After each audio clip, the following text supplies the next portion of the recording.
So guys, मैं अभी निकल चुका हूँ कसौली धर्मपुर से। ये जो रास्ता है ना ऊपर, ये है कसौली जाने का रास्ता और यहाँ से करीब 8 या 9 किलोमीटर दूर है कसौली।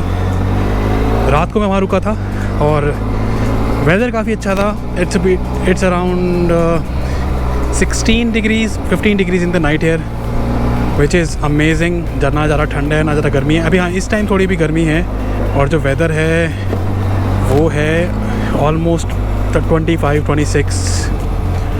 रोड काफ़ी अच्छी हो चुकी हैं वाली और शिमला तक आई थिंक रोड ऐसी ही होने वाली है आगे भी। So guys, you are watching nerd rider and as you can see मैंने ये न्यू बाइक ले ली है which is a TRK 502X। और and those of you who are watching me for the first time, इससे पहले मैं एक TVS RR 310 ride करता था जो कि मैंने सेल आउट कर दी है और लास्ट मंथ मैंने ये ली। तो मैं कसौली गया था जहाँ मेरे एक फ्रेंड यहाँ पे रहते हैं,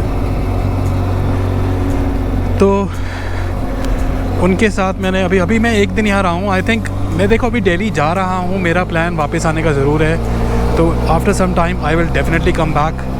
the roads are amazing and about this bike, मैं अभी मेन जो ये वीडियो मैं बना रहा हूँ मैं इसलिए बना रहा हूँ ताकि मैं आपको इस बाइक के बारे में बता सकूँ। तो ये बाइक मैंने सेकेंड हैंड ली है, I am the second owner. And जो ये है 502X which is the off road model and there are 2 models in this. One is the road model which is the 502 and the other one is the 502X। दोनों में difference हैं। इसमें आपके उसमें spokes, उसमें अलॉय हैं, इसमें spokes wheel हैं और इसमें ट्यूबलेस टायर नहीं आता, इसमें ट्यूब वाला टायर है। हालांकि मैंने इसमें tubeless tyre conversion kit use करी हुई है और ये ट्यूबलेस ही है। और हाइट का फ़र्क है, इसकी हाइट थोड़ी ऊंची है, ज़्यादा है और उसकी हाइट थोड़ी नीची है। एंड और एग्जॉस्ट का फ़र्क है, इसकी ये साउंड ज़्यादा अच्छी करती है, वो साउंड थोड़ी नॉर्मल है। उसमें अंडर बैली एग्जॉस्ट है। तो अबाउट दिस बाइक, मैंने जब ये बाइक लेने लगा तो मुझे काफ़ी लोगों ने मुझे बोला कि आप ये बाइक ले तो रहे हैं लेकिन मेरी जो हाइट है वो है 5'8" और 5'8" की हाइट होने के बाद काफ़ी इशू हो सकते हैं क्योंकि ये हाइट, इसकी सीट काफ़ी ऊंची है। तो अगर आप टिप टो करोगे तो आप कॉन्फिडेंट नहीं हो पाओगे ऑफ रोडिंग करते हुए या फिर इवन ट्रैफिक में भी, जहाँ पे बम्पर टू बम्पर ट्रैफिक है वहाँ पे आपको दिक्कत होगी। ठीक है, हाँ मुझे दिक्कत हुई, ज़रूर दिक्कत हुई और काफ़ी ज़्यादा दिक्कत हुई एक्चुअली। एंड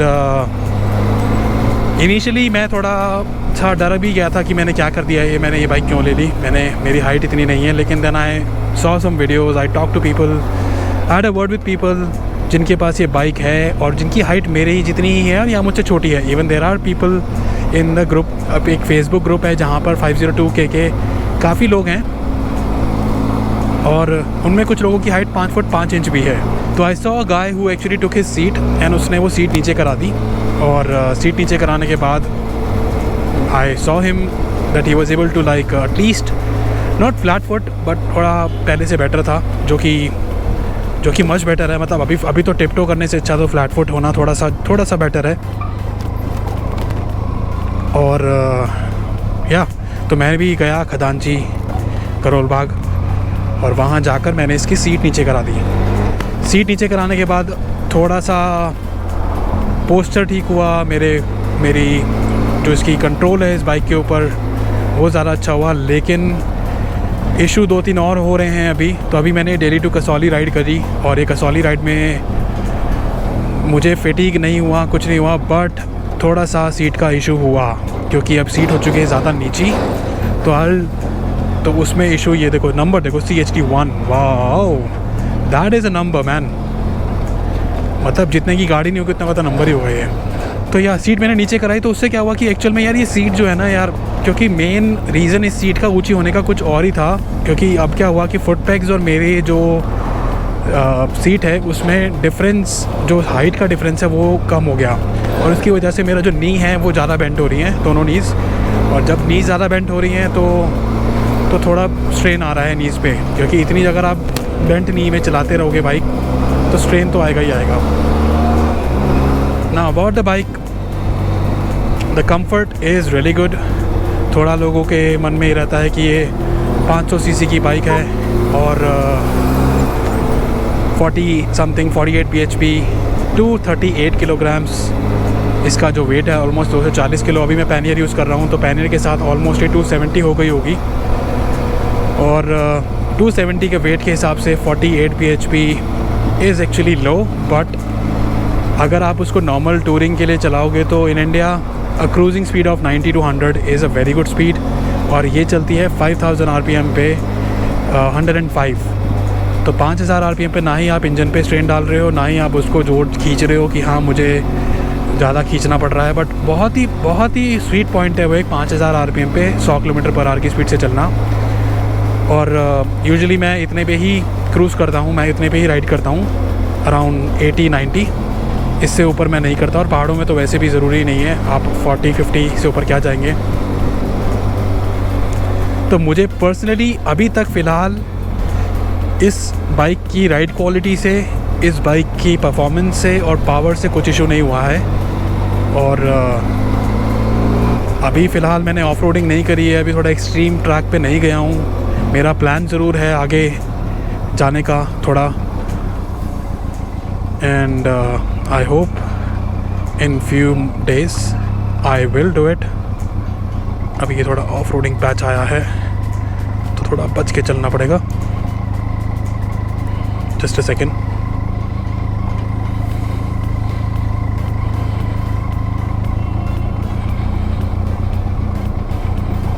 ये कुछ हुआ है लगता है यहाँ पर। पावर का इशू नहीं है, हैंडलिंग का इशू नहीं है। Very nimble to ride, even though it's very heavy, it looks massive but still very nimble to ride. और अगर आप एक बड़ी बाइक चला चुके हैं पहले तो आपको ये बाइक बहुत मज़ा आएगा चलाने में। नॉर्मल बाइक से अपग्रेड कर रहे हैं 200 सीसी से या 300 सीसी से या KTM से या डोमिनार से, तो उस कैटेगरी की बाइक से जब इस पर आप आओगे तो पावर अच्छी लगेगी, मज़ा आएगा चलाने में। और जो इसका राइडिंग पोस्चर है वो तो अमेजिंग है, अमेजिंग। कोई कंफर्ट का कोई इशू नहीं है। ये देखो अभी ठुकता है इसके साथ। मतलब इतना सब्र नहीं है क्या है यार, 2 मिनट का सब्र रख लो। ज़्यादा ज़िंदगी से ज़्यादा तुम्हारा जल्दी काम या कहीं जाना ज़रूरी है क्या? सर क्या कर रहे हो आप?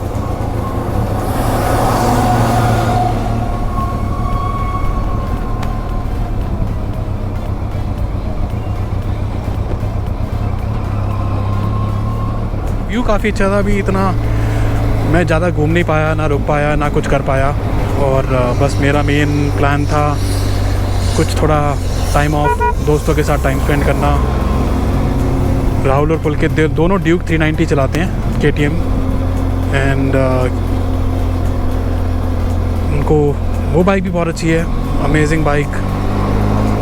कुछ इश्यूज़ उसके अपने हैं लेकिन ठीक है, हर बाइक में इशू होते हैं। अब जैसे मेरी बाइक का भी इशू है, कुछ पार्ट्स का बहुत इशू है इसका। मैंने कुछ लोगों को देखा है कि पार्ट्स ऑर्डर करें और अभी तक पार्ट्स ही नहीं आए हैं उनके।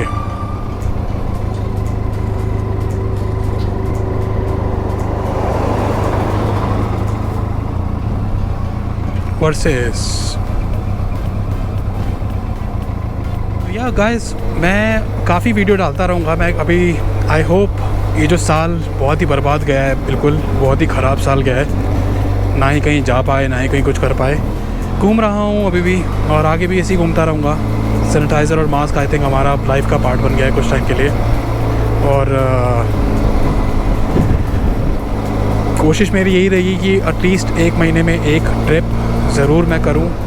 आपको अच्छा लग रहा है कि जिस तरीके से मैं वीडियोस बनाता हूँ तो please like this video and comment what you want to see next. कुछ आप मुझे बताइए कि आपके दिमाग में क्या है और आप क्या देखना चाहते हैं आगे। I will try my best. ऐसी छोटी छोटी वीडियोस मैं और भी लाता रहूँगा और ट्रिप्स की वीडियो तो आती ही रहेंगी। अगर इस बाइक के बारे में कुछ क्वेरीज़ हैं, कुछ क्वेश्चंस हैं तो do ask me, I will definitely try to cover them in a video. जब आप एडवेंचर पे आ जाते हो, जिस दिन आप एडवेंचर बाइक चला लोगे अपनी ज़िंदगी में, चाहे वो KTM एडवेंचर 390 हो, वर्सेस हो, V-Storm हो, और फिर बड़ी बाइकें जैसे टाइगर, GS, तो आप कभी दूसरी बाइक नहीं चलाओगे, ये मैं लिख कर देता हूँ। तो चलो अब राइड के मज़े लो। आई थिंक हम नीचे पहुँच ही गए हैं ऑलमोस्ट। पंचकुला पहुँचने वाले हैं around 40 minutes, half an hour 40 minutes. तो अब जो वीडियो होगी जाते हुए की होगी बाकी। एंड दिल्ली पहुंचकर मैं आपको बताऊंगा कि मेरा और कैसा रहा एक्सपीरियंस, कुछ क्या मज़ेदार रहा, अगर कुछ इंटरेस्टिंग हुआ तो वो भी दिखाऊंगा। So guys don't forget to subscribe and like on this video. And अगर आपका कोई क्वेश्चन है तो do let me know in the comments. Till then ride safe.